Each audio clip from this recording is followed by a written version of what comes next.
Mulai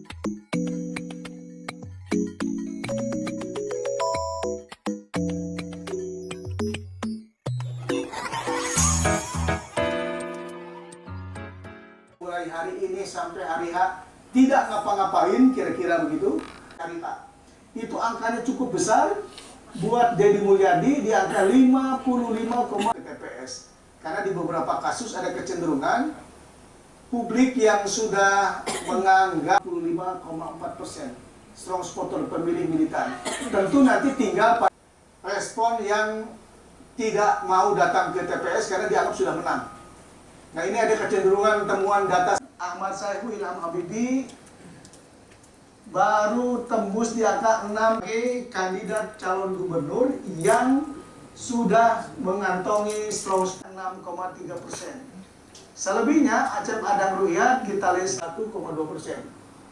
Tapi kalau kita lihat dari data ini, jika pun misal supporter pemilih cair yang masih mungkin bisa berubah dan bisa berkonsolidasi pilihannya ke salah satu kandidat di luar Deddy Mulyadi. Dari data terbaru kami, Lingkaran Survei Indonesia dan DJA memberi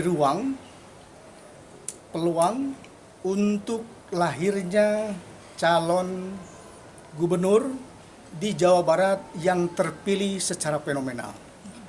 Fenomenal itu biasanya kita sebut karena sudah lebih dari 70%. Dan ini mungkin menjadi sejarah pertama di Jawa Barat ada calon gubernur yang terpilih elektabilitasnya di atas 70%. Tepatnya 74,6% yang ini dimiliki oleh Deddy Mulyadi dan Erwan Setiawan. Nah, tentang faktor-faktor apa yang membuat pasangan ini kokoh elektabilitasnya dengan potensi kemenangan potensial fenomenal ini. Pertama, lebih karena Deddy Mulyadi khususnya secara personal sudah cukup punya modal, bekal pengenalan populariti yang sudah sangat tinggi. Ini yang selalu kami sebut di LSI sebagai salah satu hukum besi penting pertama untuk dipilih atau untuk menang.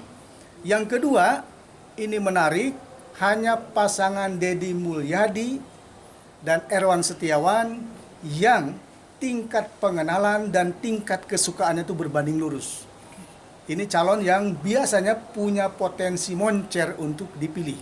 Yang bahaya itu kalau calon yang pengenalan tinggi tapi kesukaan rendah.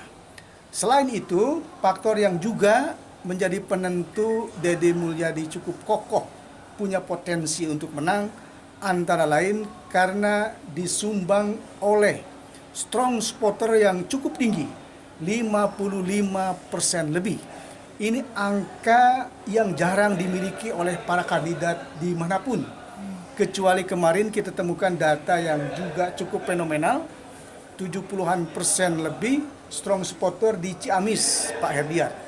Nah, angka yang kurang lebih sama diperoleh oleh Deddy Mulyadi di Pilgub Jawa Barat.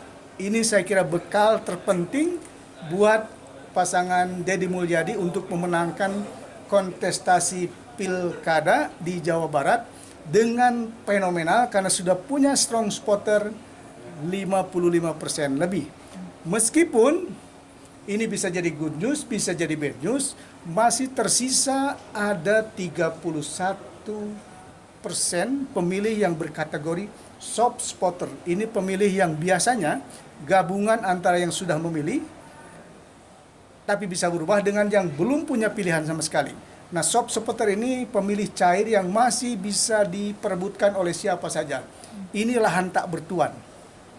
Tapi jika pun 31% ini solid kepada pasangan calon di luar Deddy Mulyadi, masih tetap belum mampu mengejar elektabilitas Deddy Mulyadi. Saya kira ini PR besar terpenting buat 3 pasang calon di luar Deddy Mulyadi. Nah, yang terakhir, gambaran yang bisa makin menguatkan kemenangan ini tergambar dari dukungan aneka segmen demografis yang cukup merata di hampir seluruh segmen. Bukan di hampir, di seluruh segmen demografis. Baik gender, tingkat penghasilan, pemilih partai, ormas, bahkan sampai dapil. Dan yang menarik dari distribusi dukungan, ini juga menjadi PR buat paslon di luar Deddy Mulyadi, bahwa para pemilih partai yang partainya punya calon sendiri, seperti PDIP dengan Pak Jejenya, tapi mayoriti pemilihnya ke Deddy Mulyadi. Begitu juga pemilih PKS yang selama ini kita anggap cukup solid terhadap calon yang diusung partainya, ternyata terdistribusi cukup besar juga memilih Deddy Mulyadi. Begitu juga dengan PKB.